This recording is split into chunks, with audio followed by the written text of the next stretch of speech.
This ABC 15 flash briefing is sponsored by Sanderson Ford. Straight up. Hi, I'm Steve Irvin with your top stories from ABC15 Arizona. The first cases of the Brazilian COVID variant now being reported in Arizona. Health officials say 3 test samples came back positive. The variant is ravaging the country of Brazil right now and may spread more easily. There is a silver lining here, though. The 3 currently approved vaccines in the U.S. have shown to be effective for protection. As for overall new cases in Arizona, 1,300 added to the state's total, but it turns out not all of those were recent cases. Our ABC 15 data expert, Garrett Archer, says about 565 of those cases were from tests conducted back in January. While the late reporting skews our weekly average sum, we are still on track to see about 20% fewer cases compared to last week. So here's where Arizona's coronavirus numbers stand right now. As of today, nearly 1.5 million people in our state have gotten at least one shot of the COVID-19 vaccine, and more than 870,000 are now completely vaccinated. Meantime, it's the question millions of Americans are asking tonight. When are you going to get your stimulus check? President Biden signed off on the bill just yesterday, and as long as the IRS already has your direct deposit information for your bank account, you could get it as soon as this weekend. If the IRS doesn't have your bank information, it could take a lot longer. A lot of Americans already have plans for the money. According to the Census Bureau, more than half used the previous stimulus check to pay down debt.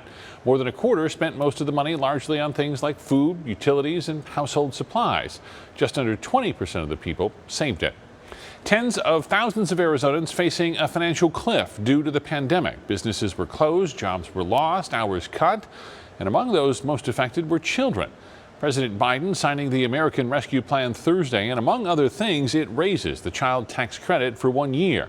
Families can now claim up to $3,600 for each child under the age of 6, about $3,000 for children ages 6 to 17. It is a huge lift for people like Shakita Gandhi. She's a single mother of 4 who already works 2 jobs. I wouldn't say my struggle days are over, but it'll take a little pressure off me as far as how I'll be able to take care of my children, how I'll be able to pay my rent, how I'll be able to pay my lights, even food on the table. The Children's Action Alliance says the child tax credit raises 112,000 children above the poverty level in Arizona. Politically charged, from creating a fictional gang to giving false grand jury testimony. Our ABC 15 investigation has shown how Phoenix police targeted groups and leaders who protest against them. And now the city is preparing to spend about $250,000 for a comprehensive and independent assessment of the police department's response to protests and demonstrations. The review would also examine the training of their tactical unit, which often responds to protests. The city council will vote on this coming up Wednesday.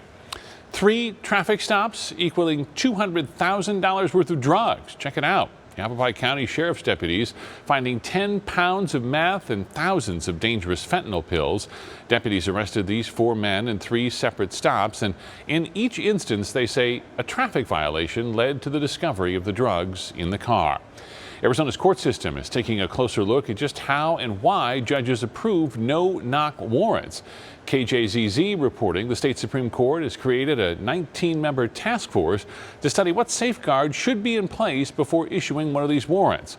Although it wasn't mentioned in the order, the death of Breonna Taylor in Kentucky has made no-knock warrants a national issue after she was shot and killed by officers in her own apartment.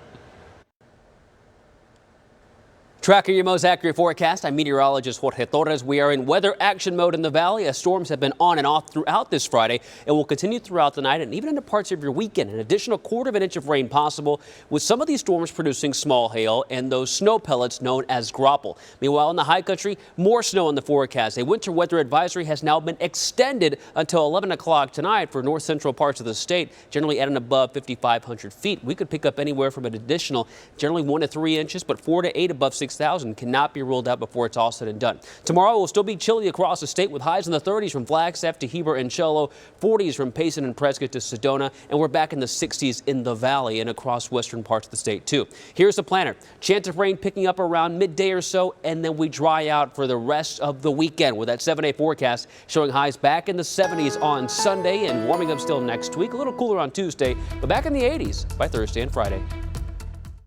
For the latest headlines, weather, and traffic, head to abc15.com or download the free ABC15 mobile app. This ABC 15 Flash Briefing is sponsored by Sanderson Ford. Straight up.